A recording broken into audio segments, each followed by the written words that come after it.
जय हिंद दोस्तों, कैसे हैं आप लोग। आज की वीडियो में हमारे पास है यूपी बोर्ड क्लास 12 के 2023 के रसायन विज्ञान का पेपर। और ये वो पेपर है जो अभी आप लोग देकर आ रहे हैं। तो आप लोग हमें कमेंट करके ये जरूर बताइएगा कि आपका पेपर कैसा गया, गुड गया, बेटर गया या फिर बेस्ट गया। तीनों में एक क्राइटेरिया होना चाहिए, क्योंकि हमने कल भी एक वीडियो डाली थी जिसमें हमने 2022 के पेपर का रिव्यू किया था, और उसके पहले एक वीडियो डाली थी जिसमें हमने केमिस्ट्री में पास होने की ट्रिक बताई थी। तो पास तो आप सभी लोग हो जाएंगे अगर आपने उस वीडियो को देखा है तो। और हम देखेंगे ये पेपर कैसा आया था, क्योंकि ये जो सेट है हमारा 347 सीसी, ये बहुत ही आसान मुझे लग रहा है। आप लोग कमेंट करके बताइएगा कि ये सेट कैसा है और आपने कौन सा सेट का पेपर दिया है। पहला क्वेश्चन है, कौन सा स्टाइकियोमेट्रिक दोष नहीं है। तो राइट आंसर है इसका ये धातु आधिक्य दोष, क्योंकि स्टाइकियोमेट्री में अंतराकाशी आते हैं और अंतराकाशी में ही फ्रैंकल और शॉटकी आता है।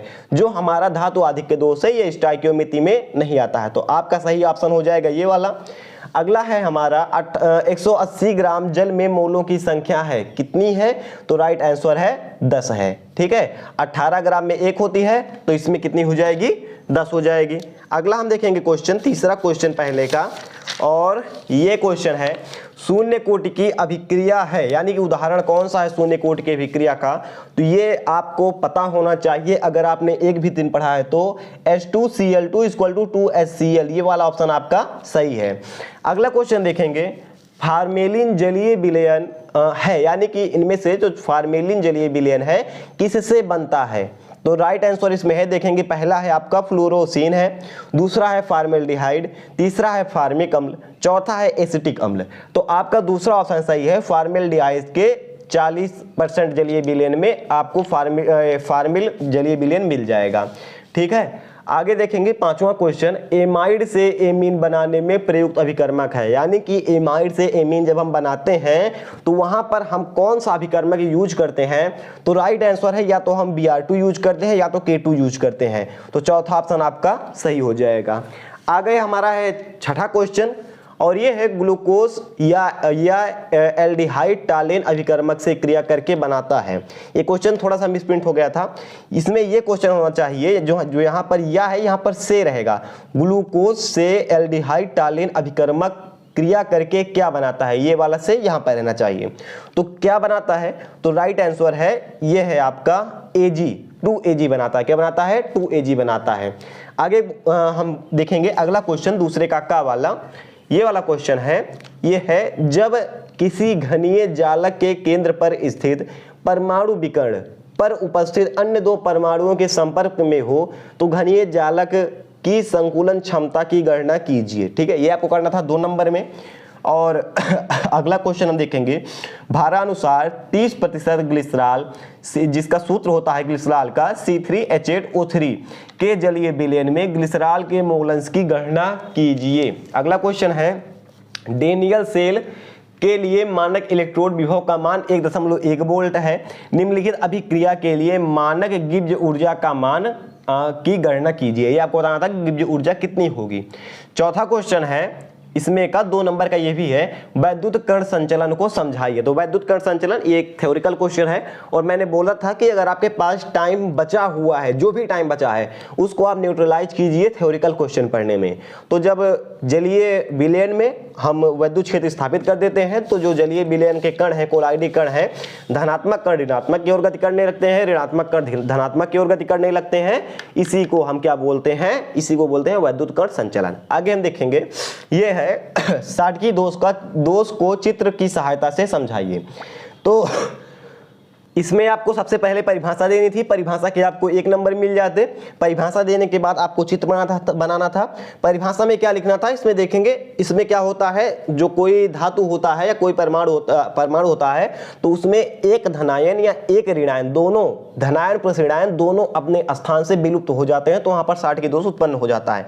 चित्र बनाना था, अगर आपने केवल परिभाषा लिखी है तो 1 नंबर मिलेगा, और चित्र भी बनाया साथ में तो 2 नंबर आपको पूरे मिलेंगे। क्लोरीन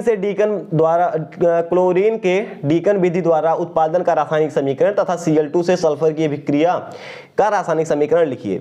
इसमें केवल आपको रासायनिक समीकरण लिखना था, केवल क्या करना था, रासायनिक समीकरण लिखना था। उसी पर आपको इसके रासायनिक समीकरण पर 1 नंबर मिलते, इसके रासायनिक समीकरण पर 1 नंबर मिलते। आगे है उपसह संयोजन संख्या को उदाहरण द्वारा समझाइए। फिर है ग्लूकोज का हाइड्रोक्सी एमीन तथा ब्रोमीन जल से अभिक्रिया का रासायनिक समीकरण लिखिए। ग्लूकोज का इसके साथ और ब्रोमीन जल से, ठीक है, ब्रोमीन का जल के साथ नहीं है, ब्रोमीन जल से अभिक्रिया का समीकरण लिखना है, ब्रोमीन जल जो होता है। अगला क्वेश्चन देखेंगे, नैनर समीकरण तथा रासायनिक सेलों में इसका एक अनुप्रयोग लिखिए। ठीक है, नैनर समीकरण तथा रासायनिक सेलों में इसका एक अनुप्रयोग लिखिए। इसमें भी थोड़ी गलती कर दिए हैं। ये चौथे का क्वेश्चन है, नैनर समीकरण का यहाँ पर क्या होना चाहिए, का रासायनिक सेलों में एक अनुप्रयोग लिखिए। अब इसमें दोनों क्वेश्चन इसमें नहीं समझ में आ रहा है, यहाँ पर आपको नंबर मिलना चाहिए क्योंकि ये क्वेश्चन मिसप्रिंट हुआ है, तो हो सकता है नंबर आपको मिले, फिलहाल वो बाद में देखा जाएगा। विषमांगी उत्प्रेरण तथा अधिकांश अधिशोषण सिद्धांत समझाइए। प्राथमिक, द्वितीयक तथा तृतीयक इम्यूनो की पहचान कीजिए। रासायनिक समीकरण भी आपको लिखना है। डीएनए तथा आरएनए में अंतर बताइए। विलयन के परासरण दाब को समझाइए। विलयन के परासरण दाब और विलय के मोलर द्रव्यमान में संबंध स्थापित कीजिए। फिर अगला क्वेश्चन था आपका, अभिक्रिया के औसत तथा तात्क्षणिक वेग को समझाइए और उन्हें प्रभावित करने वाले 2 कारकों का वर्णन कीजिए।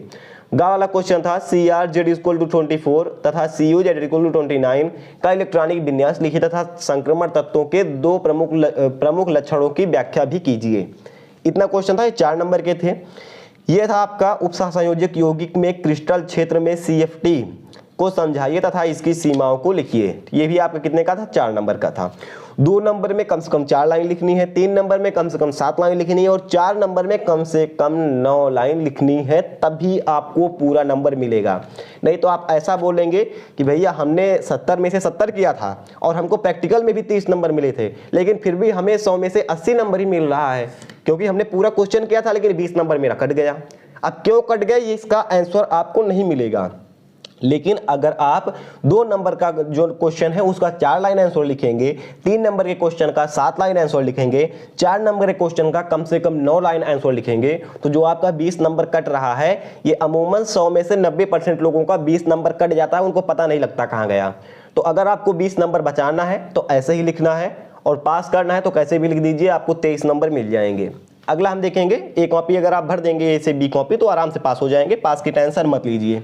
फिर है सोडियम एजाइड को गर्म करते हैं। क्या होता है जब सोडियम एजाइड को गर्म करते हैं, लिथियम को नाइट्रोजन के साथ गर्म करते हैं, अमोनियम क्रोमेट को गर्म करते हैं, नाइट्रोजन को ऑक्सीजन के साथ गर्म करते हैं, अमोनियम क्लोराइड तथा सोडियम नाइट्रेट के जलीय विलयन को अभिकृत कराते हैं। ठीक है, फिर ये आपका क्वेश्चन है, अमोनिया के औद्योगिक निर्माण का प्रवाह चित्र एवं रासायनिक समीकरण देते हुए वर्णन कीजिए तथा अमोनिया का कॉपर आयन तथा सिल्वर आयन के साथ अभिक्रिया का रासायनिक समीकरण दीजिए। अगला क्वेश्चन इस पेज में है आपका, ये है निम्न का रासायनिक समीकरण दीजिए।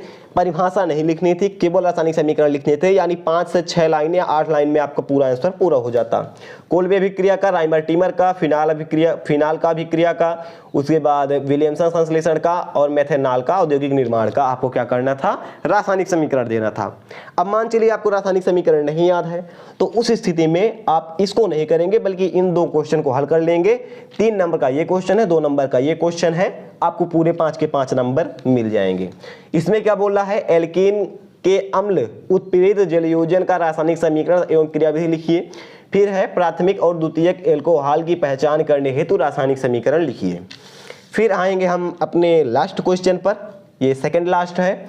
7 का ये बोल रहा है, क्लोरीन एक इलेक्ट्रॉन अपनयक समूह होते हुए भी क्यों एरोमेटिक इलेक्ट्रॉन रागी प्रतिस्थापन अभिक्रिया में आर्थो पैरा निर्देशक समूह के रूप में कार्य करता है, ये आपको बताना है। और इसमें दूसरा बताना है, ये 3 नंबर में बताना है, यानी 7 से 8 लाइन में बताना है।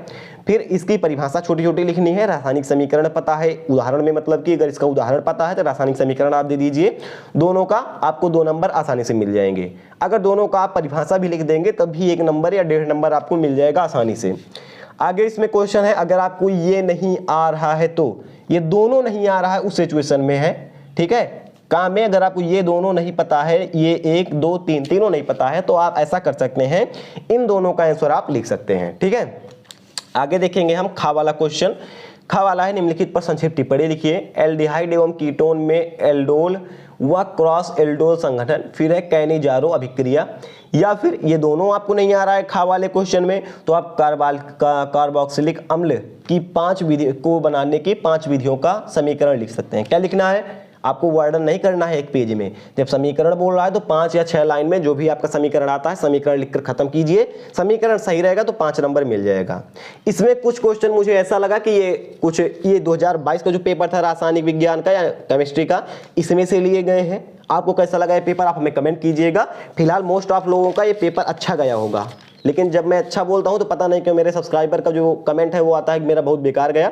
फिलहाल मुझे ऐसा लग रहा है कि आपका पेपर बहुत अच्छा गया होगा। कैसी लगी आपको वीडियो, आप हमें कमेंट कीजिएगा। फुल सॉल्यूशन जल्द ही चैनल पर मिलेगा। पेपर में कितने नंबर मिलने के चांस हैं आपको, ये प्लीज कमेंट करके बताइएगा। फिलहाल हम मिलते हैं किसी नेक्स्ट वीडियो में। जय हिंद।